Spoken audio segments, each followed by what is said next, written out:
All right. Welcome to On the Sideline. I'm your host, Jeff Holden, here with big O Coach Evan Hearn and 940 Game Day Nolan Clark. We appreciate you guys coming or listening to the show. I keep saying coming to the show. Like we don't have audience soon. For a live studio audience. Not yet. We will go live at one point, maybe. But thanks for being here. Thanks for listening to the podcast and always being a part of what we're trying to do here. We're going to get started. We got a big show today. We got a special guest. I don't even know if you guys know who it is. I'm not going to say it just yet because it's kind of cool guest. We're going to start with, we're going to try to start with every episode, milestones and congratulations. We had a couple big milestones this past week. Grayson Haas from Burke Burnett swimming team. Congratulate her for qualifying in the 50 freestyle and the 100 butterfly. She actually broke a Region 1-4A record with a 50 freestyle time of 25.33 seconds. That's fast. That's pretty fast. Yeah. I always thought I was a fast swimmer, but I don't know about that fast. That's pretty crazy. Next up is Vernon's Darius Williams hitting the 1K mark. Congratulations, Darius. We all know about Darius' game. It speaks for itself. And then also from Vernon, Kamaria McBride with 1,000 points. So both of them are juniors, I think. So they have plenty of time to compile on more numbers and maybe go for the 1,500 or 2K mark. You never know. So congratulations to all those milestones and to the state swimming team, the Burke swimming team with Grayson Haas going to state for 2 different events. Big O, do you want to talk about Tuesday's games? We had some pretty good games, did we not? Yes, sir. I'm getting a lot of slack about some of these games right now. We'll get to that in a minute.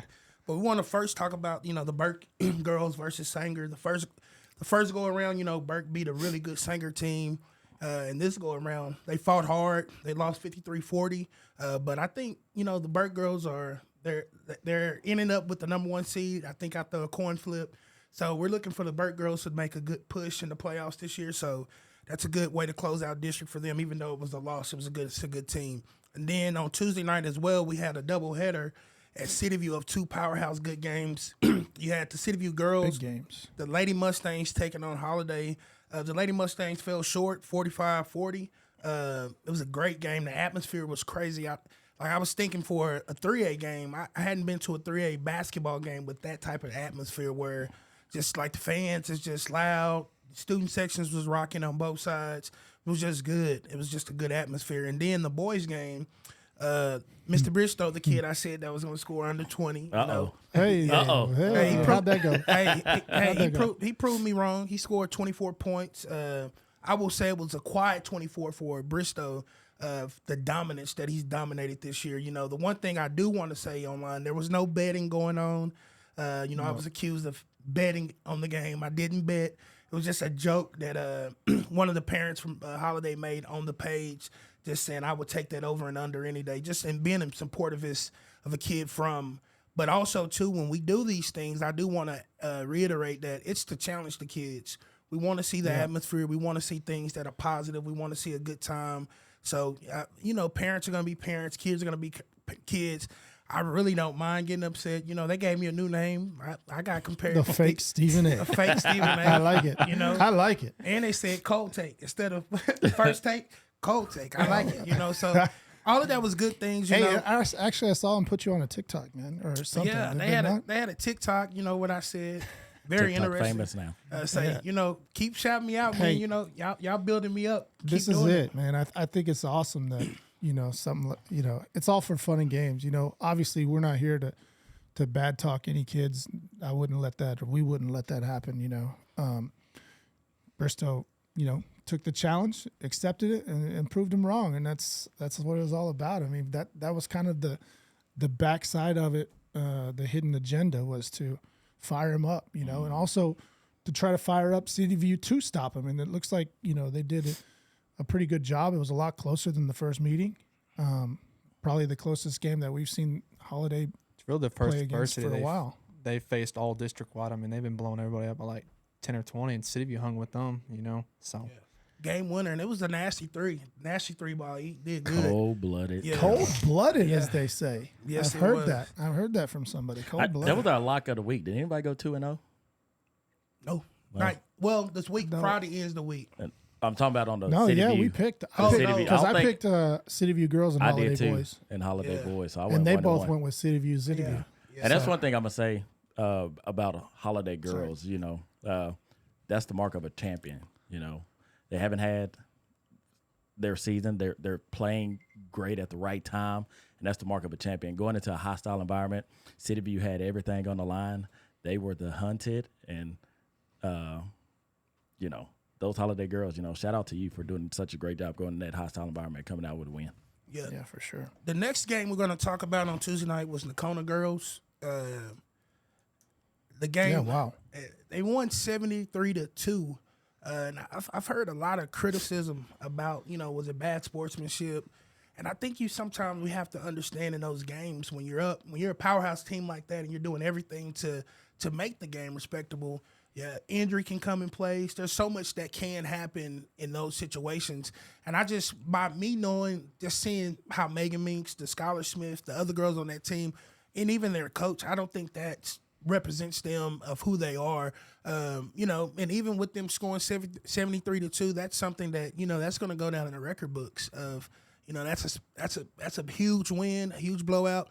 But also too, I would say that I feel like those girls did it with more of a dignity and more of a not like rubbing it in their face type situation. I think it's very hard, as a coach to hold back. I mean, you can't go out there and tell your girls don't go play. You can't go out there and say we're going to play less because you got to focus. I mean, you got to figure they're getting ready for a playoff run. I mean, they got to keep the pressure on. Whether or not I wasn't at the game, but I heard they could have been pressing. But I mean, coaches still got to see their girls press, especially the deeper side. The non-starters and stuff like that. They still got to come on and perform, and he's got to get them ready for playoffs. And I think it's just bad timing, really. Yeah, I think that was a good point of. Not just the starters. You have to prepare your team. And so the others, who are on the bench, come off the bench. They have to get playing time too, because like I know in the playoffs, your star can be in foul trouble. And this, are you going to have those other ladies prepared or other guys prepared for the playoffs? And so as a coach, it's a fine line. And yes, it's a sportsmanship type. So they didn't have to press or play back and play man-to-man defense, but. You still have to get your team prepared to be ready. Yeah, I definitely don't think, that they're the type that just runs it up for the fun of it. No. I don't think there's any hard feelings. I don't feel like it should be even a discussion because ultimately it comes down to that coach. If he wants to do it that way, he's got reasons to do it. He's not – he's won 6 straight district championships. He's not going to – he's not in it for that kind of stuff. Yeah. So clear that up. Get it out of here. All right, next up, we're going to go over Friday's games. Obviously, it's boys only. Girls are running into the playoffs now. They finished up district on Tuesday. A couple big games. We'll mention Hershey at Burke. I mean, being from Burke, being a part of that rivalry, this is the very last one, man, and it's crazy. Yeah, they could meet in the playoffs. Don't doubt them. But last one at Burke, last district matchup between these two teams. These are big teams. They've been top of the area in basketball for many, many years. Yes. Decades. Go ahead. Sorry, so there was one stat that absolutely blew me away before. I was digging at the series history, and this is according to Max Prep, so if I'm wrong, don't yell at me. But Burke hasn't beaten Hershey in the district game since 2019. Wow. That's – Hershey swept it in 21, 22, 23. It said in 2020 that there was a forfeit win, but that's the COVID years, so I wouldn't doubt it. I know, but that's Hershey said their number, and Burke just doesn't seem like they. I don't know. It's just something about Hershey. Maybe they always give them fits. Yeah, I don't know. Hershey always plays them well, man. What would y'all say the prediction would be as far as attendance? You think it'll be a sellout crowd? Sellout's tough. I don't know about sellout because I don't know the numbers for what that is. But I fully intend, or not fully intend, but Burke is advertising for a lot of their players to come back. almost like a homecoming for that game. So, and I've seen a lot of guys on my Facebook, people that I know from school that plan on coming back too. So I don't know. I think it's going to be awesome, man. I'll be down there with the camera. I predict standing room only. I've been to some Burke games, Hershey games. I want to say that was in 2009. I went to a game, and when I say you better have got there early, it was standing room only. And in the parking, you're gonna walk at least half a mile. Yeah, you're definitely gonna. You definitely better come across early and get your seat because it is gonna get filled pretty quickly. Let's go around the room real quick. I think we'll do 2 games. Okay. For our picks. I'll start. Burke and Hershey. Yeah. I want to go with Burke. Yeah. I just think that, Burke has not been playing real well. So I think this win is going to mean a lot more to them than it would to Hershey. Obviously, being in Burke's house, last game, blah, blah, blah. But the things I'm really looking forward to seeing is the big 3 in Burke stepping up. They had a pretty good game Tuesday against Sanger. All of them scored in the 20-point mark, I think, or right at 20 points. Okay. So I'm looking for the big 3, and hopefully, they have a big game and we can shoot well from the outside. Because Hershey, they're going to try to slow us down. Oh yeah. I myself, I'll go ahead and take the home team. I feel like they're going to have a lot on their plate, and those kids, as you said, this is pretty much a homecoming. Those kids are going to want to perform well in front of Burke's former or great players, And like you said, the atmosphere we played at Burke this year, and I played at Burke in the Bulldog Classic, and that atmosphere is crazy. I think if Burke is able to get up on a run, 6-0, 8-0, 9-0 run, those threes be falling in, I think could be a tough night for the Hershey Huskies. I think it's going to be tight, but I'll take the home team with the atmosphere and the crowd getting them going. My prediction for this game is I picked Burke. I'm going with Burke. I was close to going with Hershey on this game, but then I remember the atmosphere, their student section. They're pretty much right there on the floor. It's hard.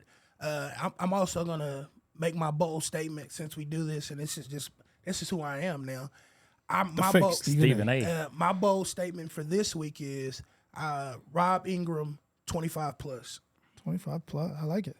I think he's been tearing things up. He's been the clear leader of that team. I mean, 25 plus. Like Jay told us, compares him to Russell Westbrook. Yeah, 25 plus. So that's my prediction. I really feel Rob, he had a good game against them last time. He was in foul trouble a little bit, so I think that hurt him. If he can stay out of foul trouble, I could see him going for 25 plus. We might see a 30. One thing on Rob, I just put a video out on him because, literally I was thinking back, there's not a single person who's been able to stop him going to the hole. And in the video, I'm like, are we going to see more of this? Because literally he can get to the hole, and he's pretty efficient finishing. He's got some pretty nice finishes at the rim. But, yeah, if that needs to be part of their playoff run, then that's what I'd like to see. Some more Rob going to the hole. Yeah, do we let Burke sweep the board or what? I don't know. That's not very good. Not good. Not only do Burke have pressure for them, but on the sideline maybe too. Yeah. What you got? First game, I thought Burke was going to do it. And unfortunately, I'm not very familiar with Hershey's roster. I know I learned McKinney's name in the last game when he had that huge dunk. Yeah. And always know McFalls. But, this is an honest coin flip. I think it all depends on how the big 3 performs. Just like you said, Ingram's had the hot hand. But, it's Burke Hershey. You never know what's going to happen. Yeah, but exactly. I'm going to be the odd man out on this one, 4 years in a row of a Hershey How do I sweep. cut his mic? I'm just kidding. So, I'll pull for Hershey in this one. We'll see what happens, though. I think you brought up a good point, Jeff, is, Burke wants to get up and down. They want to play up and down and try to score in the high 70s, 80s. If that ball game gets there, I think advantage Burke. If it somehow stays in the 40s to 50s, then I feel like it gives Hershey a better chance to win. For sure. That's their style. That's what they do. I don't know how they do. I feel like they don't do that against everybody, but Burke. Yeah. And that was Coach Hedge, I think, really started that. Oh, yeah. And Law's done a great what a job great in the catch he transition. was. Yes. all right, Nolan. Yeah. So Actually, sorry, no. Okay. No. Sorry. No. Okay. Sorry, we printed out these sheets. We're trying to be a little bit more professional, and not flow into Skip just over one. raisins. Yeah, so we'll talk stuff. about Go ahead, Evan. Sorry. the game tomorrow. We got Holiday Boys and Vernon Boys. As we know, Holiday Boys got the huge win over City View with the dagger 3 by Keaton Bristow. They're trying to finish off the season, an undefeated district season, to make them 11-0. I think they're about 27-2, 28-2. So to cap off an undefeated district title, that'll be even sweeter. But they're gonna play at hostile Vernon. Darius Williams just went over 1,000 points, and Vernon is obviously they're in the playoffs, but they're playing for a better playoff seeding. They're right now tied with City View, so they could go get tied for the 2nd seed or 2nd seed solely, or they could drop down to the 3rd seed and possibly there. But just going back, Bristol having 24 and Barry having 11, and so to me, it's not what you do with Bristow, but it's the other guys. Can you keep those other guys, at bay? Can you keep their numbers low? And the Darius Williams and those guys, can they get off? And as we talked about with the Burke and Hershey game, the atmosphere in Vernon, can the home crowd keep this team in the game? Because those guys from Holiday are going to make a run. And it's for sure. I mean, and I think kind of what we said about City View versus Holiday putting William Jordan on him. Mm-hmm. They didn't do that, obviously, but we're not coaches, So, yeah. But I think if Julius can slow him down inside the 3-point line, Mm-hmm. Boxing him out, not letting him get tip backs, stuff like that. Like that's going to be a crucial part. And then what do we think? I mean, putting a Darius on him on Bristow, I kind think of giving him a little quicker guy to try to defend him like City View with Desmond. I actually think City View gave the blueprint of slowing him down. I don't think you can stop Bristow. You can't stop it. But I think you can slow him down with speeding him up. I think that's what City View tried to do with him, is speed him up, not let him get comfortable. I mean, he hit some. Bristow hit some big time shots against City View, but he didn't have that fill up the quarters like he normally do, have 8 or 9 in the quarter.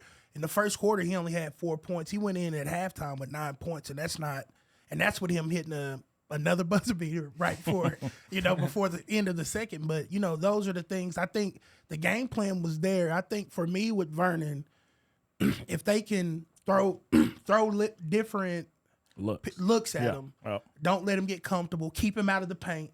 Because City View they blitzed him every time. Yeah, he came basically to we're saying if we don't let Bristow score any points, then you can beat him. well, You score more points than them. Well, I think the key to it is Barry. I mean, he doesn't get a lot of credit. And Grant Cox too, man. He stepped up. Grant Cox was, he did good. City View actually, I was looking at it this morning. They actually out rebound Holiday 30-23. Wow. Which was mind blowing. That's just, that's kudos to those kids for crashing the glass. But I think Julius rebounds with the best of them in our district. I think if he can do what he does, I think he can, if they can, like I said, put several men on Bristow to box him out, because for him to be 6'8", 6'9", he's still strong too for a kid that big. So if they can keep him out of the paint, control Barry, is kind of let Grant Cox do what he's going to do, and just kind of do that, I think Vernon has an opportunity to win this game. Yeah, I mean, basketball is a game of runs, so whoever can get up and down the court and put a little, 9-0 run like you mentioned earlier. I mean, 9-0 runs are killer in this sport, especially it messes with everything. It messes with the psyche of the players, everything. When you see that you're down double digits, I mean, most people, we're going to be like, oh, dang. Yeah. We're down. Like, how do we come back from this? And it's how Keaton or Holiday are going to throw that haymaker at you. And with this, they may try to throw it early and try to take the crowd out the game. And like you said, I think just giving him different looks, and maybe not a press, but just guarding him 94 feet and turning him, making him use some energy, because he's a great player and he's going to be in there. And so just being able to handle the pressure. And then so moving on, we got City View girls and Holiday girls for the number 1 seed on Saturday, 3:30 at Burke. What do your guys' take on that? How do we feel? I mean, I saw someone share something off my Instagram, and they said no more sharing. I mean, that's kind of the motto of it. I mean, they split the season series. Both had one loss in district. This is kind of like Burke and Hershey. I think it's such a coin flip. I mean, we can give 4 predictions, and all 4 of us are going to be wrong. So it's going to be a good game. I mean, Friday night, you got Burke Hershey, turn around right back in Burke Burnett, which is where they're meeting, and you've got this game. So, I mean, it's a 50-50 game in my opinion. You think the Burke student section lets Holiday or City View take over their spot? I mean, if or Burke wins, they still might be there throwing a party. Jeff will be. Yeah, so I'll put my 2 cents in on it, and I think it's going to come down to Kyra Taylor's defense versus Kenna Wood's offense. That has kind of been a matchup that I watched. I really enjoyed in the first game because I was there. Kyra had the best of her, I think. And I didn't get to watch the second game, but I know Kenna did pretty well. And then also, is it Bailey Bowers? Mm-hmm. Bailey Bowers. She's been hot. That number Wow. 23. She is. Is that number 23 for Holiday? I'm not sure, but Not she's sure putting on up the 20 number. points a game in the last 4 or 5 games. It's 23 was. I'm on record saying so this. good for her. Let me look it up. Number about to say, I was 23. ahead of I don't know who 23 is for Holiday. I don't know her name, but she bet was it's her. she was the deciding factor in that City View Holiday game. She hit clutch free throws. I think 5 or 6 down the stretch. She was getting to the bucket at will. City View did what they did the second half against Woods. They denied her the ball, wouldn't really let her get going. But number 23, and Bailey. It's Bailey. She got after it, and honestly, she's probably, if she's playing like that, it's one of those things where if she's playing good like that, it's hard to beat Holiday. Yeah, I'm not going to say come out of nowhere, but Yeah. I mean, we've been looking at the stat sheet, and she's been on it pretty heavily, you know. So another girl that might find herself in the rankings before it's all said and done. Go ahead, Nolan. Let's talk about some of these playoff games coming Yes. up. So girls by district round starts Monday night. The majority of games are on Monday due to boys having their regular season finale, just kind of hitting some of the top games. Monday night in Bowie, tipping off at 6. You've got Berkman and Springtown, followed by Old High and 7th-ranked Decatur right after that. Old High is going to tip off at 7:30 in Bowie as well. Just south of there at the same time, you have Owl Park and 10th-ranked Brock. They tip off at 7:30 in Boyd. One game that I will more than likely be at will be Harold taking on Knox City in Olney. 6 p.m. That game's also Monday night. And then a kind of a under-the-radar game. I'm kind of interested to see how this one turns out. You have Vernon, who they were at the top of the district for the majority of the year. They're taking on 11th-ranked Comanche Tuesday night in Anson. So that's definitely one game I'm going to be keeping an eye on. So Harold plays. Who did you say Harold plays? Knox City. Knox City. Yes. And Knox City, are they pretty good or? Their boys are very good. Their boys are Okay, undefeated maybe in that's who I heard district. of. Yeah, but if Oh, yeah, Harold- that would mean Knox City's probably the 4 seed 4 coming seed, in. yes, Harold Yes, won. sir. Well, very cool. Yeah. Is that all you got for That's the all I playoff got. seeds for the girls? Yep. And then, man, we'll be busy next week with hopefully a lot of our teams, our local teams, still playing in the playoffs, girl-wise, and then introducing a lot of boy games. But for now, let's go ahead and get our first commercial break. When we come back, we'll be here with a very special guest. You guys will see him then. All right? Appreciate you guys being here. Stay tuned. Realtor we trust is Kim Roark, given to others with love. Kim was raised in this community and has been selflessly serving for over 20 years. Kim encourages everyone to thrive in their purpose. Kim is part of the Homes for Heroes program, where she gives back a portion of her commissions from each closing to all military, firefighters, law enforcement, healthcare, and educators who use her services. Whether you're looking to buy or sell, Kim is the realtor for you. Go check out the website, homesforheroes.com. Since starting from scratch in 2020 by longtime resident of Clay County, Bob Belcher, Duck Creek Disposal has quickly become one of the most trusted waste disposal service and dumpster rental companies serving the 940 community and the surrounding areas. Local to the core, they take immense pride in being a part of the Wichita Falls community. Duck Creek Disposal's deep roots mean that every customer is treated like a neighbor. Their promise is to guarantee the best customer experience in the area, and they live by it. Whether you're a homeowner, contractor, or business, they've tailored their services to suit varied requirements. Bob's hands-on approach and belief in personal connection means that when you call Duck Creek Disposal, you're experiencing a standard of service that Bob himself envisioned. You talk to real people, not a machine. Go give Bob a call at 940-257-5660. Serving the 940 community for 12 years, Allegiance Electric and Controls is the trusted go-to for commercial and industrial electrical solutions. Contact them for reliable, tailored services to keep your operations running smoothly. All right, welcome back. Welcome back. We're here. We have our special guest on the show. He is a one of our most popular coaches in the area. We are very happy you're here. Excited that you came on with us. Let me just introduce Mr. Coach A-Heath Aldrich. Yeah. All right, so sorry about that. Trying to get used to that. Still trying new buttons. Figure it out. Yeah. Mr. Coach A-Heath Aldrich, he's the City View Athletic Director, just promoted, was last year, I think. Yes, sir. Head varsity football coach, head varsity girls basketball coach. You graduated from City View in 2003, Yes, sir. and obviously everybody knows you're a man of faith. So we'll get right into it.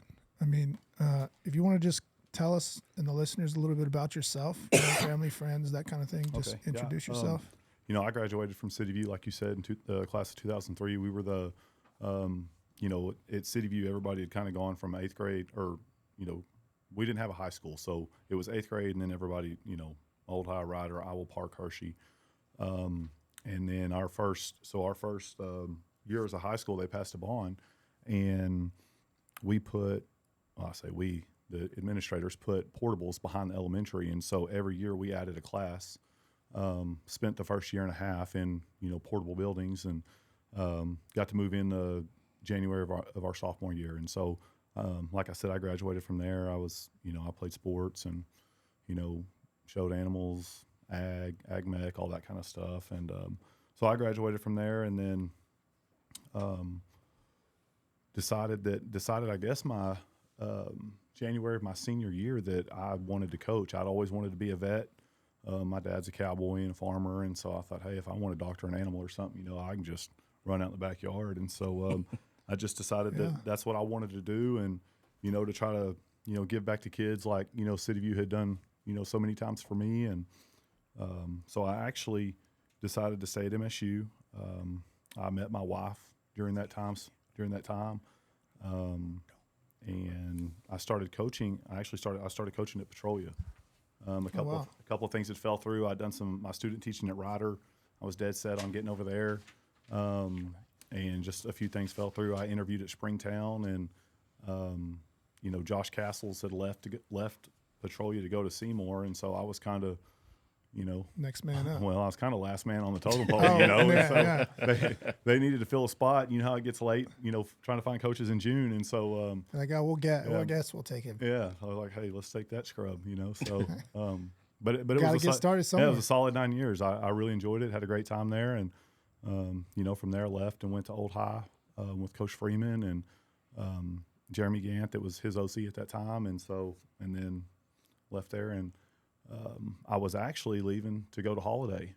I was waiting on, they were waiting to fill a head position with Billy Arbogast, and it took 2 to 3 weeks. And I was just, my kids were 1 or 1.5 and a newborn, and so I had just to travel. We were Canyon, Randall, Lubbock, Abilene, Denton, all these places, and I was getting home late every night. And my wife's got a newborn and a 1.5-year-old, and so I was like, I just got to find something closer.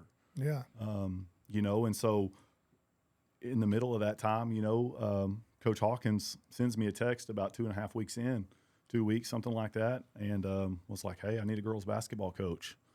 And I graduated from City View, so, I know the history there. And I was like, well, hey, if I hear anybody, I'll let you know. Oh, man. And so how far you've come, right? we joke about that all the time or whatever, but it's kind of a standing joke with us. But anyway, that's where it's at. So Yeah. it's been a great deal. Heck yeah. That sounds like a pretty 9 years at Petrolia, you said? 9 I didn't years. know that. Yep. I tried to do a little research, and Yeah. I guess I missed that part. I knew you coached at Old High and all that, but okay. So the next question, I mean, obviously, everybody knows the things that have been going on with you and your health and your family and stuff. If you want to just, let us know how things are going with your diagnosis, your treatment, and then kind of give us an explanation or describe what your faith has really done for you and your family during this whole thing.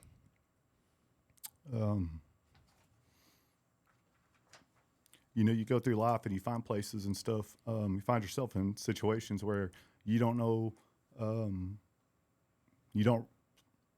let me just say, you don't realize maybe sometimes that, God's all you need until God's all you have, in situations like that. And, he's carried me. He's done that my whole life. And there's times when you go through life where, you cling harder to him and it's easy. There's a song by Jelly Roll or somebody that says, I only go to God when, I need a favor, and so you try to stay away from, being that guy. But, he's just been so good to me. I've been blessed beyond measure, with my wife, family, kids. And I wrote this down the other day because I'm not great with memorizing scriptures, but the biggest thing that I could say, it says in Galatians 6:2, it says, bear one another's burdens and thereby fulfill the law of Christ. And man, going through this and, my diagnosis and that sort of thing is, it is what it is for me. I'm a man of God and I believe that God can heal. He parted the Red Sea for 2,000 Israelites to run through. So, what's a little pancreatic cancer? But that verse has stuck with me because as soon as I was diagnosed, like I thought I was going because I looked like, Big Bird. I was yellow. On that night we played Bowie and, I go to the hospital and everybody's kind of telling me, hey, it's probably, like a gallstone, a gallbladder or something like that, and you're probably gonna have to remove that. And then, the guy tells me it's cancer and, he's like, Wow. well, do you understand how serious this is? And I was like, yeah, I got it. Cancer. That's pretty serious, know? Yep. But, my thought process was, okay, where do we go next? And so immediately we play Holiday that Friday. And the reason I bring that scripture up is because I've got deep ties to Holiday. My wife is from there. I got in a player pool in YMCA when I was when I was 5 or 6 years old. And so I played baseball with a group of guys from the time I was 5 till 8th grade till we went to high school. So I've got, family, friends and stuff out there. And immediately, they're passing a bucket and, the booster club's donating. And so I just can't say enough good things about, this community and the support that people reaching out to me. And again, like it says, bear one another's burdens and thereby fulfill the law of Christ. And that's what this whole community's done for me, man. It's been overwhelming. It's been heartfelt. It's been appreciated. I'm in the hospital and I'll look up and I've got like 120 something text messages that like that next day. Wow. And people are like, hey, I'm sorry. We know you're probably hearing that. And I was like, no, I'm laying in a hospital bed and I'm just responding to messages. So, I really appreciate that. Yeah. But not just, the people thinking about me, the things that people have done, donations, most importantly, prayers, reaching out to me and my family. I'm talking from, the GoFundMe, there's like 400 and something names on there, and I can never repay all those people. Right. Yeah. And then to go from, Holiday, our booster club, Iowa Park, Wichita Christian, Henrietta, Archer City, Bowie, Petrolia, Windthorst, Jacksboro. It's just, It's amazing. This is a great community. Man, I appreciate you, letting us know about that and stuff. I know it's hard and, but yeah, when I was at that game, Holiday in City View, and they passed the bucket around, and then they raised like $3,000, and then, they come over the microphone and say, hey, Holiday is going to match that. Holiday Booster Club is going to match that. And I'm like, wow, man, like that's amazing. Yeah, Get, a lot of times during the seasons and stuff, you get caught up on who you're playing and, hey, is this a rivalry game or is it not, or who's going to win or this, that, and the other. But at the end of the day, man, the people in this area are good people. Yes. Yeah. Yep. And it's not much, but we're going to donate $100 from on the sideline towards GoFundMe or whichever You guys are account. too good. But yeah, so but yeah, thanks for letting us know that and giving us an update on that. You know, a lot of people are following your story. A lot of people rooting for you. A lot of people got your back. A lot of people, you know, we're Yeah, I all here appreciate for it. you, Yeah, I and appreciate it. we're going to bat with you. So you're not alone, as you already know that. But yeah, so we'll go ahead and start with questions. Let's do it. Evan, Yes, go sir. ahead, hit him with the first one. All right. So I feel like I have a connection with you, even just meeting you for the first time. But on this, my first job was at a 2A, small school 2A, and then I jumped to big 6A. So I want you to tell me, what are the pros and cons of coaching at a small town school? You know, I grew up in you know, at City View, so that was a small town or small high school. But for me, my biggest, I guess, the biggest difference for me in being at, you know, student teaching at Ryder, being at Old High, is, you know, at the small schools, everybody's involved. Yes. And it's usually the vast majority of all the parents are, you know, at whatever event's going on. Yes. You know, or Yep. whatever we're trying to raise money for, whatever we're trying to promote.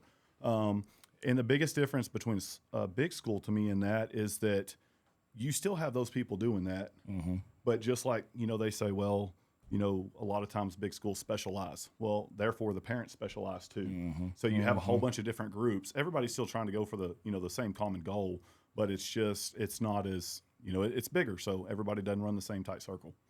Yeah. And so, you know, that's the biggest thing.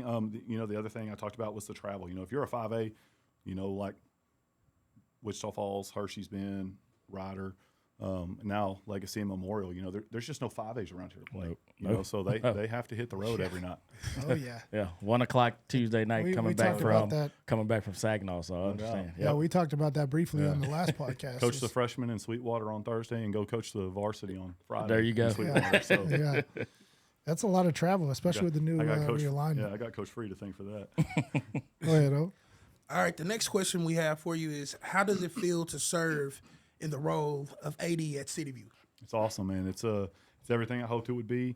It's great to be able to give back to the same type of kids that, you know, I was in high school. Walk the same streets, the same hallways, the same community, the same area, and just be able to, you know, give back to those kids. But then also, you know, there's a part of it where you're trying to do the same thing for the people that work for you, you know, and your coaches, and you try to help them, help their situations, make their lives better. They're, you know, same thing for their, you know, own personal kids. And so it's been a great experience. That's awesome. Very gratifying. Yeah. All right, so I'm a recruiting coordinator here at Ryder High School. Do you guys have a recruiting coordinator in place, or is that falls upon you, or how does that work as far as? Kind of falls upon me. Coach Hill does a great job with that and helping us. And so kind of, you know, Mason just got recruited, so he's been doing that for the last 5 or 6 years, trying to, you know, push his own kid too. And so, you know, Coach Conway's done that in the past, and, you know, handle the player profiles and stuff. So, you know, we definitely, it's one of the many things we miss about him, but, Yeah. but, you know, this year it's just Coach Hill's kind of headed that up, and Gotcha. Yes, sir. I've taken part. So it's in- not really part a in that. position, but it's kind of No. like you and Ryder. You do so much other stuff, but Yeah, kind of get appointed that. for sure. Okay. To piggyback off that question, just a question: do you think, because you see it in the bigger cities, do you think that it's a more of a financial thing in the bigger cities, and in the smaller communities, just revenue, just you just don't have the money to hire a specific person, so it's because I want it to be known that when the coaches are doing this, this is another task that the coaches Correct. have to do, that the same Yeah, stipend, and I think more that's why, duties. yes, no doubt. And I think that's why you see that more at the 5A, 6A than you do the 3 or 4A, because they're going, hey, I need you to cover this ISS for 2 periods, then you've got PE, and I need you to teach 2 history classes. And by the way, you know, go coach football and basketball, and I don't know when you're going to do your recruiting. Yeah, well, So, Yeah, I mean, we always say, you know, teachers, coaches are most underpaid people in the world, and it's so crazy. Like, I don't know. That's a whole nother topic. But anyway, we'll go on. My question is, why do you think kids from the 940 aren't being recruited at a higher rate? Like we had the signing day yesterday. We had a lot of athletes, which was awesome to see all of them get signed and stuff like that. But I mean, do you feel like they're we're obviously not as good as getting our kids out like a lot of the other bigger schools, but what do you think? What's your thought on that?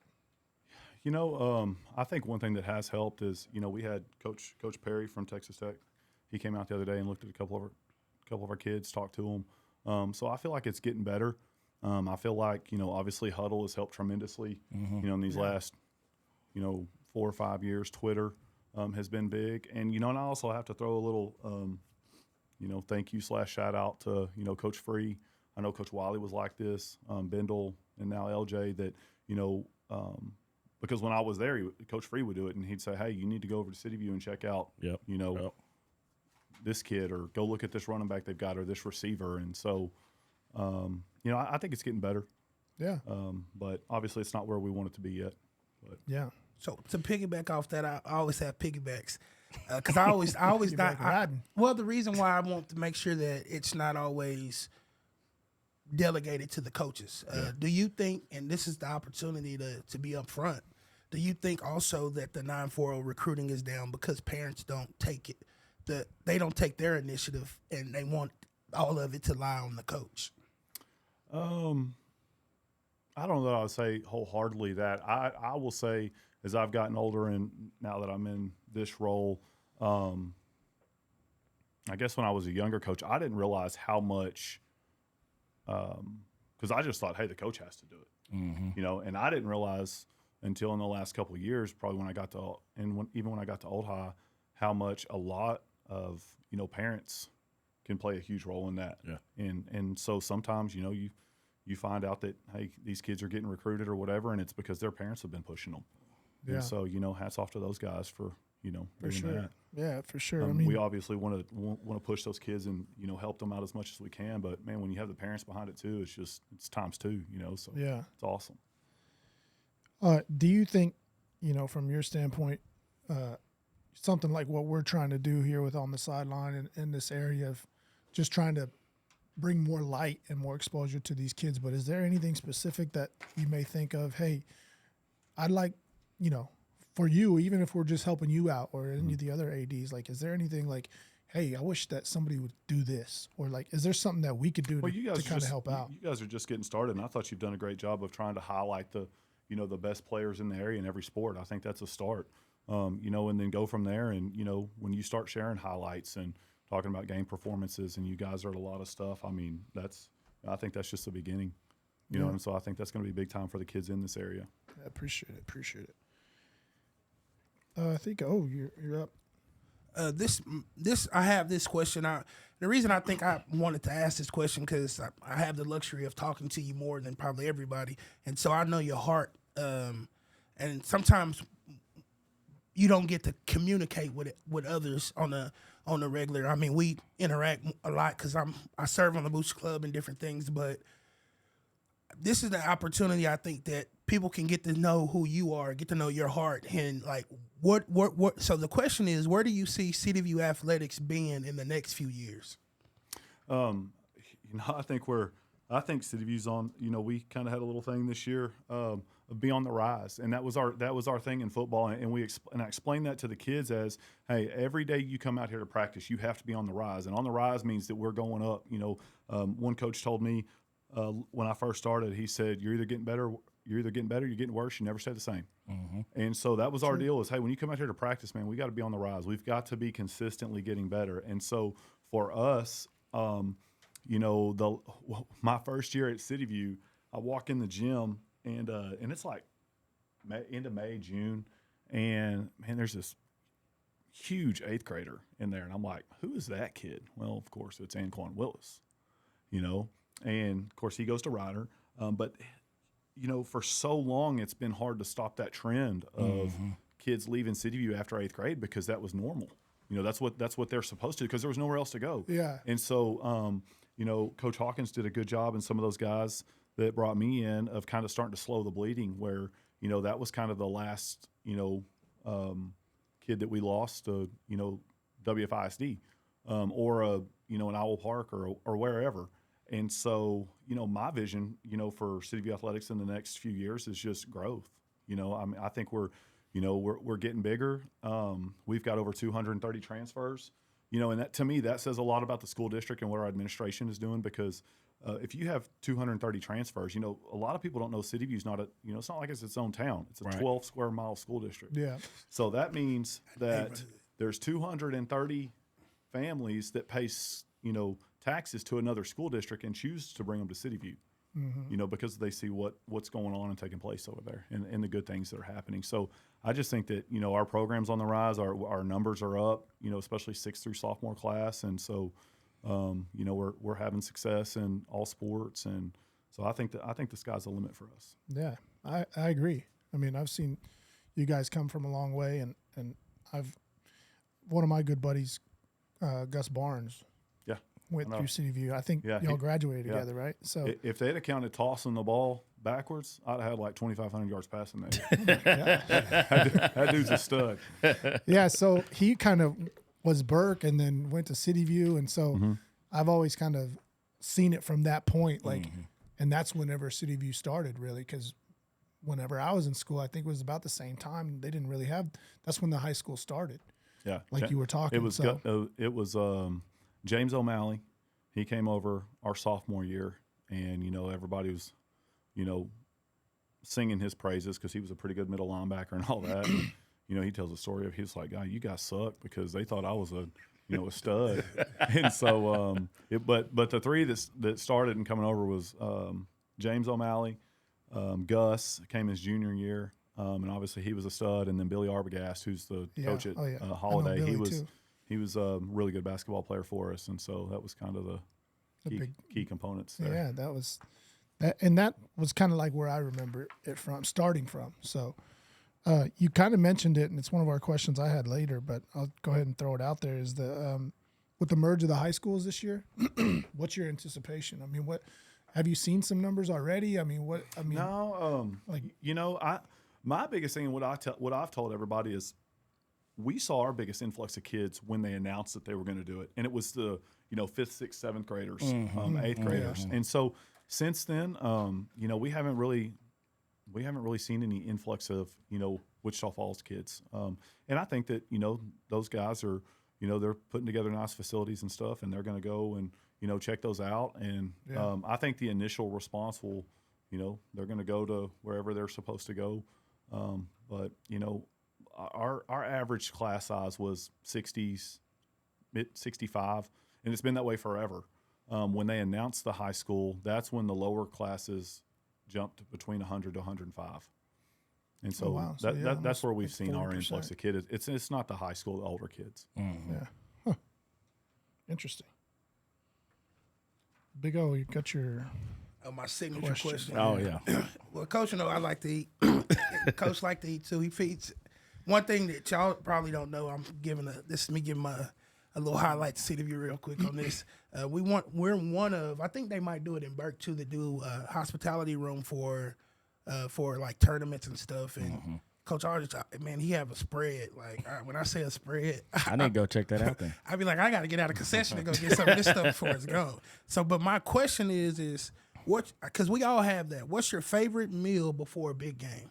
Well, I'm gonna touch on the hospitality room. That's kind of my big deal. I've, the last couple of years, I think I want to say maybe Coach Hawkins started it when he was the boys basketball coach of a small JV freshman tournament. Then Adam Arrington grew it bigger, and then since I've been there, we've had it up to 65 to 72 JV freshman teams, and so the quickest way to a coach's heart is through his belly. So. We've had some. That's where you find me at that tournament. We try to tear it up. So what about like Sideline Sports 940? Are they like, if they wanted to come? Hey, they hit the... hey, I can give you the dates right now, December 5th through the 7th. We're gonna tear it up. Cool. Just check it out. But my favorite pregame meal. Yeah. Man, I could eat pizza 7 days a week, 3 times a day. So, but here recently, I used to have a thing, especially when I was at Old High. because I was close, I'd run over to Mazzio's and grab pizza on game day at lunch. And but here most recently, we do Texas Roadhouse. A big shout out to my boy Craig over there. But he always takes care of us, and so we do that for the coaches. And then I started this last year of providing the opposing head coach. I'll take him a little meal or something. Oh wow, so, very cool. I like Coach Johnson that was at Henrietta, and Coach Atwood at Holiday. Those are great dudes. And I walk up with it, and they're like, "Kidding me? What is this?" Yeah. So Texas Roadhouse that's been my go-to. All right, that's not bad. I like that place too. So, all right, well, we're gonna actually, before we go to the break, real quick, we touched on the little segment before you got here, the Burke Hershey game. I know you're a basketball guy. I mean, that's a big rivalry around here. It's coming to an end on Friday. A lot of tradition with both of those guys, and Coach Mosley taking over, and Coach Law taking. Both of those guys are, great basketball coaches themselves, but have taken over for legends, and especially in this area. And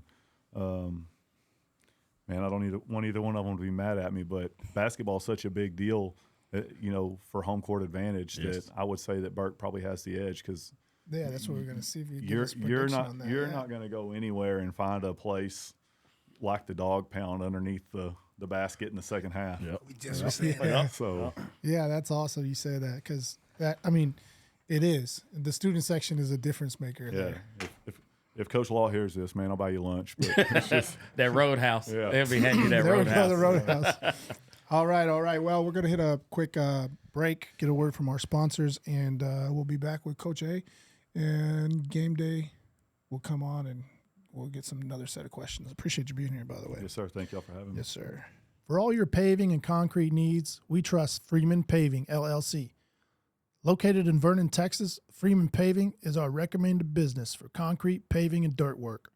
They have over 20 years of experience working right here in our community. Next time you need any concrete work, give them a call, 940-552-9496. If you're looking to treat yourself to a delicious dessert, then Yogurt Journey is the place to be. Yogurt Journey offers 12 delicious flavors of frozen yogurt with over 60 topping options. If you want something warm instead, stop by to enjoy an amazing funnel cake, fried Oreos, fried brownies, or fried candy. Yogurt Journey also offers frozen yogurt rolls, waffle frozen yogurt rolls, and smoothies. If you need a cake for your next celebration, Yojo provides custom frozen yogurt cakes. Yogurt Journey is located on Kemp Street across from Barwise Middle School and is open daily from 12 to 9 p.m. For all your roofing-related needs, we choose Assured Roofing and Construction. At Assured Roofing and Construction, their hard work is based off honesty, loyalty, and integrity, ensuring that every customer gets what they deserve and is happy and stress-free throughout the entire process. When any storm damage occurs to your roof, gutters, fencing, or siding, Assured will have you covered and help you from the initial free inspection to filing your claim, meeting with adjusters, and getting your damaged property fixed properly. Give AJ a call at 940-782-1194. All right. We're back here on the sideline with our special guest, Heath Aldrich. Coach A. Coach A. Coach A. Sorry, Coach A. okay. That's what the kids call me. It'll be easier on Okay, you. yeah, sorry. No, my bad. Be easier on my you. bad. Yeah, Coach A. That's what I called you all week during the text messages and Yeah. stuff too, and I was just like, whatever. But yeah, Coach A. all good. I like that one. All right, we're gonna go back into a bunch of questions. We got 940 game day here. Mr. Nolan Clark on set, back again. Yeah, Evan, I think you're up. Let's just get these questions knocked out. So you mentioned this in the beginning of, Coach Hawkins calling you about being the girls' coach, and you were like, well, not me. But, at the small school level, you wear a lot of hats. Coaches wear a lot of hats. And you chose to remain the head coach of the Lady Mustangs when you got the job to become the AD. And so I don't think people understand how that works, how practices and seasons get intertwined. So pretty much the question is, why did you choose to remain the head coach of the Lady Mustangs as you were also named the AD, athletic coordinator of the football team? This really has nothing to do with that question, but I'm gonna say it anyway. So my dad and I are, I've watched a lot of Westerns in my life. And one thing that always comes to mind when people ask you like, hey, why'd you do that? Or why'd you do that? And there's a scene on Young Guns where he says, he's talking to another one of the cowboys, and he's like, well, why are you going to do this? Or are you going to do that? And he said, because I shall finish the game. There you go. And that's just kind of been one of my deals. Man, honestly, when all that stuff was finalized, it was late in June, and a couple of reasons. One, because, when I got here, my 3 seniors were 8th graders. And so now they're seniors, and I owe it to them. It's not fair to them to, come in and, hey, you find out after we've already done all our summer league and we've done our team camp and all that, and then you go, hey, by the way, I've got to find somebody else to help y'all, finish this. And ultimately, it's not that they couldn't have done it, because they're a resilient group of kids, and they've done a great job for years. But I felt like, for one, I owed it to them to, for them to be able to carry out their senior year. And just the consistency, not have to learn a whole new system or a whole bunch of new stuff or how somebody else does it.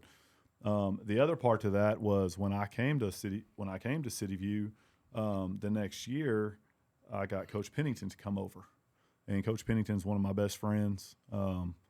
We usually talk, during school and then at least once after school a day. But like I said, he's one of my best friends, and we made a deal that if he came over, that we would both coach girls basketball until his girls were through. And so they're juniors this year, and we'll cross that bridge when we get there. Right. But just ultimately that I owed it to those kids. They've been there and they've done a lot of, I've asked them to do a lot, and it hadn't always been easy, how it goes. But hey, we're still here, and we got a chance to go get the 1 seed on Saturday. And we'll touch on that in a little bit. Yeah, we're fired up about that. And, this is just in big old terms to piggyback off of that question. How difficult was it for you? I know you coach football, but being the head coach now, how difficult was it for you for the two juggle football and basketball? It was tough because, we played a couple rounds in football, and so basketball is going and we're having games, and I'm not there. Yep. But I was able to do it because, I've got great assistants. Coach P could go anywhere in this area and get a head job, and so when you've got a guy like that, you don't have to worry about it. And then on the flip side of that, one of my other assistants is Jamie Hickey, and she was at Bowie for a while, and she does all the stuff that you don't want to do as a head coach, and does it with pride, and does a great job, from meals to bus requests to laundry to without having to ask her. Senior night, just team dinners, you name it, she does it. So that made it easy. The hardest part was just trying to, coach games and juggle back and forth, and finish up at one end and run to the other while you're in playoff football and starting your season in girls basketball. So if anything, it was probably a little more unfair to the girls because I wasn't there. But and I don't think too many people understand or know how UIL rules work or how seasons, especially football and boys basketball or girls basketball, is girls basketball starts the middle of October, I think, the first practice, correct? And so, for you or for football coaches, that's right, usually smack dab in the middle of your district football season. Right. And so, like you said, I mean, hats off to your assistant coaches. Yeah, if it wasn't for those two, I couldn't do it. Yes. So my last question, since you and I both are coaches, who's been the most influential coach in your career? In my coaching career? In your coaching career. I would have, there's so many people that, you take things from and that reach out, and especially when you're a young coach and love on you. And, it's been pretty awesome to see some things go full circle for me. Because I started in Petrolia, and, it was, just by God's grace that I got that job because of somebody else leaving. Like I said, I interviewed in a couple other places, and, a lot of times people don't want to take a chance on the rookie. Yep. So one of probably my most influential coach is Gordon Williams. He was the AD. Now, I got that job because of Byron Gravitt. He knew me because he coached me when I was in high school. His first job was at City View, so he got me that job. But people bounce around and all that, but Gordon Williams was consistently there for me for 9 years. And I call them my work parents. His wife is Kim Williams. She was our elementary principal. She was there for me and my wife when we were trying to figure all these things out. And she's now our high school principal. Oh, wow. Yeah. But one of the things that's always stuck with me with him is, he's always told me, hire good people and you can teach them a sport. Mm-hmm. And so now, kind of 360 being on the other side of this thing, that's something that's always resonated well with me. Yeah, because now you're on that side. Yeah. You got to start hiring good people, right? That's right. All right. I think we're down to, let me see. Oh, well, so Nolan's got questions, but he's kind of like more on the football side of stuff. So more of a football guru, sorry. Yeah. So before we get to that, let's just talk about Saturday. I guess the game's at 3:30 now. 3:30 now. We decided, yeah. We're playing it Saturday. Like I said, I can't say enough good things about the guys at Holiday and Coach Atwood, but I have surgery tomorrow in Dallas. When I found all this out, they put a plastic stent in. That plastic stent's only supposed to be good for about 4 weeks, and today's 4 weeks. Wow. And so they're putting a permanent one in tomorrow in Dallas. And so, of course, I've been at practices. I've been at school and practice every day since I've been home from the hospital. But I'm going to have that done, and they're doing it outpatient, so hopefully an in and out type deal. But we're playing, and plus we you want to stay away from the boys because you don't want to split your crowds. But anyway, we were going to play at 2:30, and then there's a couple of kids at Holiday that were taking ACTs, and so we needed to bump that back to ensure that those kids could get there and yeah, not be behind because they're trying to take ACTs. Yeah. Wow. Yeah. I mean, we just see schedule changes, but obviously there's always a story behind it. So that's pretty cool. So, we're kind of, I don't know if we call ourselves analysts yet, but, Hey, run with it. We got a Stephen A over there. So, yeah, we do have a fake Stephen A. He's still in the house. But obviously you guys want the 1 seed. Yes. You're playing it. It's more important than a coin flip. Yes. Both coaches think so. Which I commend both you because coaches you for don't want playing to versus flipping. Yes. You don't want to play Brock in the second round, right? Or explain to us, because I've heard a couple different things, and I just wanted to hear from you. So last year, obviously, the Holiday girls won it all, and they beat Jim Ned in either was it the regional finals? I think the regional finals. I think so. Yeah. The prior 2 years, Nocona was in our district. Nocona won it, and so Holiday got second, I believe, both for at least 1 year, if not 2. I know they played a tiebreaker with Bowie at Windthorst. But anyway, because Jim Ned's a powerhouse every year, they're ranked in the top 5. I think everybody in their starting 5's got an offer to play somewhere, and they've got all those kids back from last year, and so you don't want to catch Jim Ned in the second round. Yeah, it's Jim Ned. I was thinking Brock. What was that? I don't know why I was on Brock, but the first round opponent, if your first is Millsap, if you're second, it's Eastland. And so I've been down. When we've had buys, I've scouted a couple of those teams. And so Eastland and Brock split. Well, then Comanche beat Eastland both times, then Brock beat Comanche both times. So that's how it played out. But all of those guys are quality, first seed teams. And so Eastland has a little point guard that moved over from Stephenville that was somebody told me she was the offensive MVP in that Glen Rose district when she was at Stephenville. I don't know that for sure, but that's probably true. And so I saw her play, and she's a little lefty, and I watched them play Breckenridge, and it's 30-something to 12 at half, and she's got 24. So I mean, she can she can flat fill it up. So that second seed goes most likely would be Eastland because they're third, and then you turn around and catch Jim Ned, and the third round's whoever, and then the regional tournament, the semifinal game, I believe, would be Idalou. So I mean, it's a bad path. It's a tough path. You want the Titan of basketball teams. Region 1-3A in girls basketball is the worst region in the state. Wow. Okay, so I mean, obviously it makes sense. You guys want to battle it out. Yeah, and if you get the first seed, then you're looking at Millsap, probably Wall, because they're tough every year. And then the third round game would be Brock, potentially. So that's just obviously the better path for, It's for any better team. route. I mean, not Yeah. to not to take anything away from those teams or those kids, but No, yeah, no doubt. obviously. Just our district, you kind of want to be 1 or 4th. So, and touching on that, it's in Burke Burnett. Obviously, you want everybody to be out there. I'll probably be there.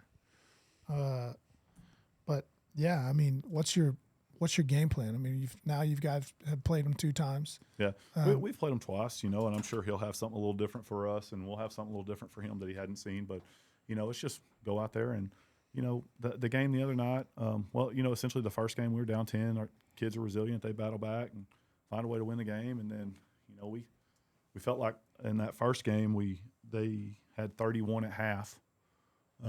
This second game, we were tied at 16.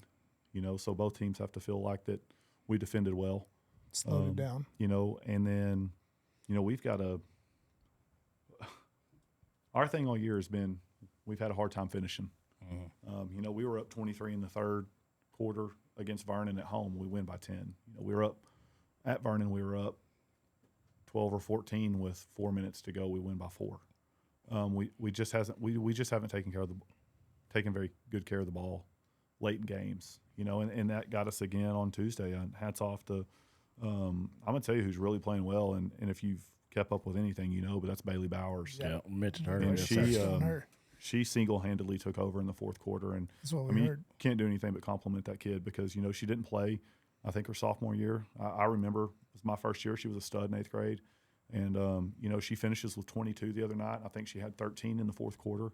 And, Wow. and really it's, she hit a 3 on us. She hit some free throws, but really it's just her relentless pursuit of the ball and getting rebounds.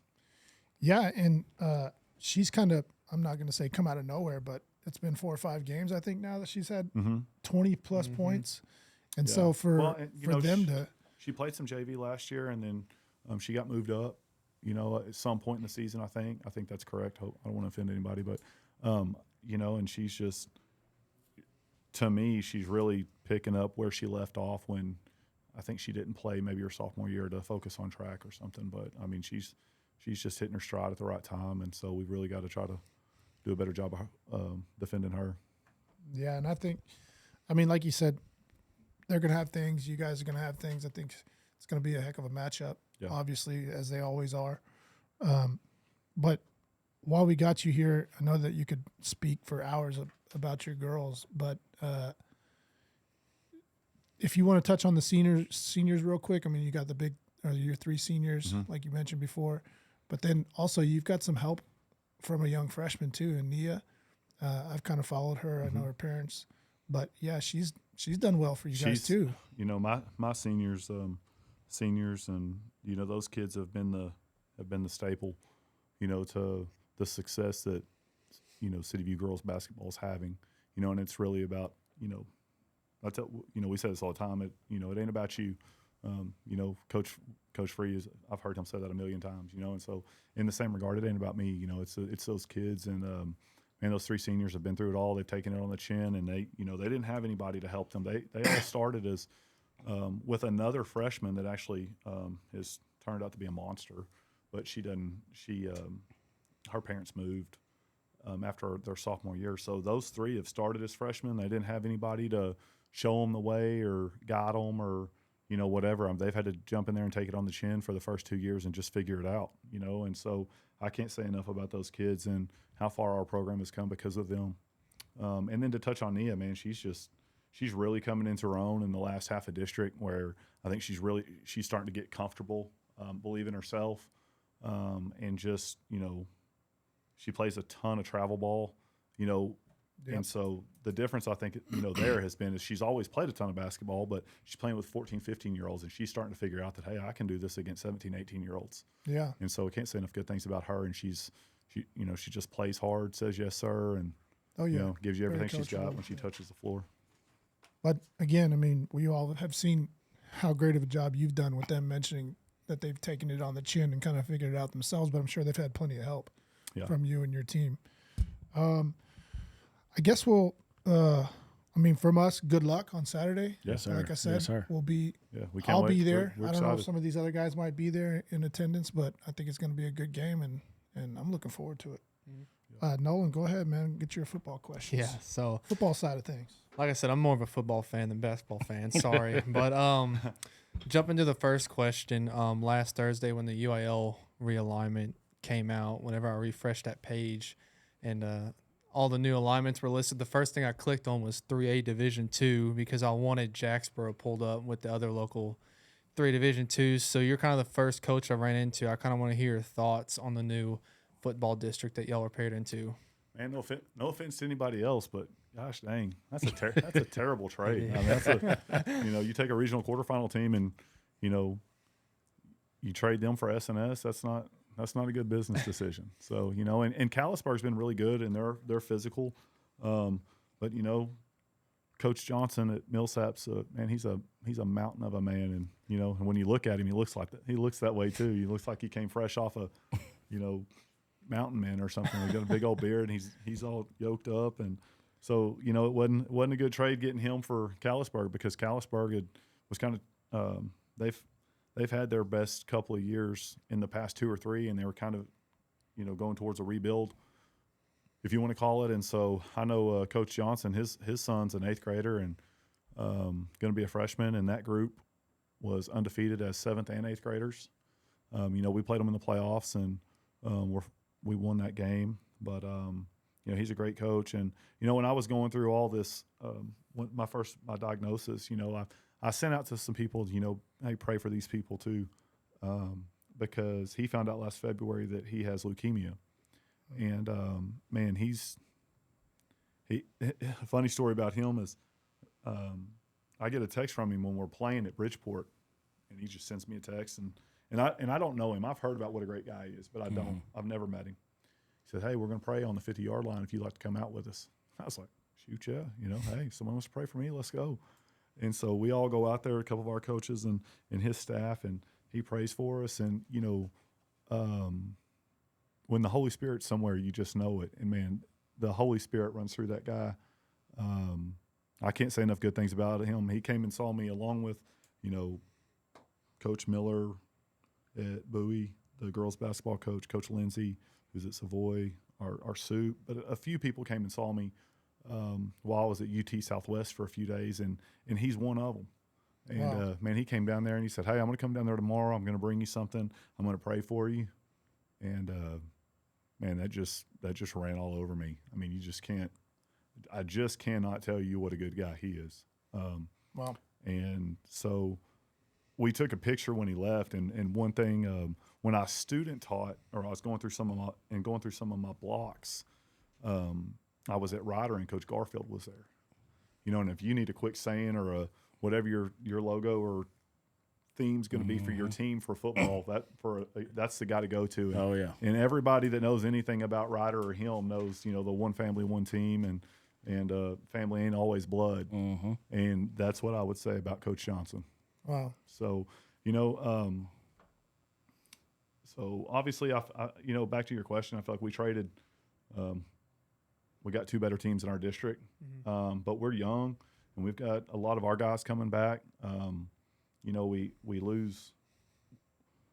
graduate, I think 9, and at some key positions, but we've got a lot of young talent, and our numbers are growing. Like I said, when I first got to City View, we didn't have a JV.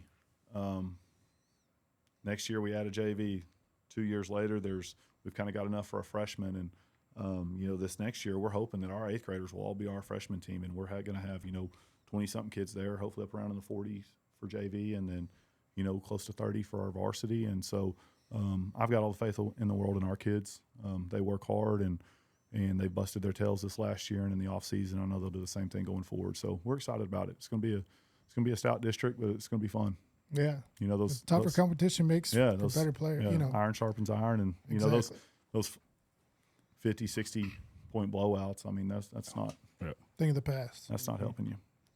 Yep. And next question is, I hope I'm right on this. I asked Big O on this. 2019 was City View's first playoff win, and then they got a couple seasons before you took over of losing seasons and not getting past by district. And then this year, obviously, y'all had a by district win with the winning record. What were some of the key factors going into kind of turning it back around into a winning season there? Well, Coach Hawkins has done a great job. And, my first season there as a coach is the we won our first playoff game. And you guys know this. At the end of the day, a lot of times, people put a lot of stock in coaches or this or that, but we're talking Jimmys and Joes, and and we had some outstanding players with that group of juniors and seniors those 2 years. With it started with the Marks brothers. Isaiah, or we call him Zeke, and his older brother Jalen. Those guys were. A lot of people don't know that. Jalen, he had 50 catches his senior year and 25 were touchdowns. That's a guy you can just heave it up to. And, the first time I met him, I was at 7-on-7 coming in, and Zeke's going to be a junior, Jalen's going to be a senior, and he runs a route and he's double covered, and he stops and he looks at Zeke, and Jalen just goes like this. Of course, he throws it up and just mosses him, but it started with that, and then we graduated really heavy those 2 years in seniors, and anytime you graduate a lot of those guys, then you're going to have a couple of down years. But at that time, we didn't have a ton of kids in kind of that freshman sophomore class. To replace all those seniors. And so now we're back to that spot. But at that time, our 7th and 8th graders, who are now our junior seniors, are kind of our next group of kids, and so that's kind of it's kind of been a little bit of a rebuild, I guess, but we've got a lot of numbers now, and so that's definitely going to be a key factor in our success. I'm gonna step in and ask Coach A this question because it just came to my mind. You said Jalen Marks. Okay, so I know your offensive coordinator, Eric Ward. So which one is the better receiver? Man. How can you go against Coach Ward? Guy's a legend in Lubbock, and he's a dang good coach, and man, he's a great man, and above all else, he's from what I can see, he's a really good dad, man. He's invested not only in his own kids but other kids, and so he's got a basketball team, does he now? Yeah, 5 boys? He does 5 boys. Yeah. So he his Saturdays are definitely busy. But I watched him play when I was volunteering at Ryder, and man, just safety, DB. He's a real deal. Inside receiver, running back, you name it. So that guy's a stud. His kids are pretty darn good athletes too. Yes. But all right, well, anything else? I think, man, we're coming to the end of the show. Again, we appreciate you coming. Oh, real quick, football guy, we got a big Sunday coming up. Oh yeah. What's your prediction on the Super Bowl? We're full of predictions here. Right, Man, right, fake Stephen A. It's one of those deals where there's a lot of good football teams out there that, but when you start talking about elite quarterbacks, and I love Brock Purdy, but if you'd asked me when the Chiefs got beat by the Raiders, I thought they were done. But elite quarterback play rises to the top, and Pat Mahomes has definitely done that. I think that I would have to say that I think San Fran has the better overall team, but man, I just can't pick against Pat Mahomes. It's hard. It's hard to do. He's been there, done that. But the story of Brock Purdy is pretty awesome. From Mr. Irrelevant to No, my one of my coaches, Coach Hills, he's probably waiting outside to kill me for saying that because he's a 49er. He's a 49er guy, but my heart wants to go with the 49ers, but my mind with the quarterback play wants to go with the Chiefs. Well, my heart goes against the 49ers forever. Yeah, I'm a Dallas Cowboys fan. Cowboys Listen, fan, so. prime time Dion when he was at the 49ers. I'm a Cowboys guy, so I can't root for the 49ers. Yeah, exactly. Well, hey, again, we appreciate you coming on the show. Yeah, it was fun. I enjoyed it. It's a good I time. hope so. Anything else you want to say, or No, I just thank you guys for having me out, and one last time, I'd like to thank the 940 community and the outlying cities and small towns and everybody that's had me and my family in their prayers, and can't thank those guys enough, and just appreciate it from the bottom of my heart. Yep. And we're with you. Like I said before, we're on the sidelines with you. I mean, the whole area is with you. You know that. Yeah. And so if you ever need anything, you come. I mean, anything that we can help with, whether it's this, little stuff, let us know. I mean, you got contact information, anything you need. Yeah, for sure. But yeah, thanks again. And that makes the end of the show. What an awesome show. I think we did good. We did great. And one little tidbit that I forgot. Shout out to the Lady Raiders. The Lady Raiders. Oh, yeah. They ended their. Everybody knows the schools are consolidating, so they ended their basketball season on a 2-game win streak. Not only that, beating Northwest at home in the last final game for those girls, and then they went on the road and beat Saginaw. And by beating those two teams, they eliminated both teams. So just shout out to those ladies. Very cool. On a shout out to Coach Chamberlain and his staff of ending the season. Didn't go well for them, but ended it the right way. And not only that, but knocking two teams out of the playoff race. So, like I said, kudos to those girls and that coaching staff. Yeah, good job. All right. Well, Coach A, appreciate you. Thank you very much, Wish sir. you the best of luck on Saturday and moving forward. Yeah. Let us know if you need anything. All right. Thank y'all. Peace out.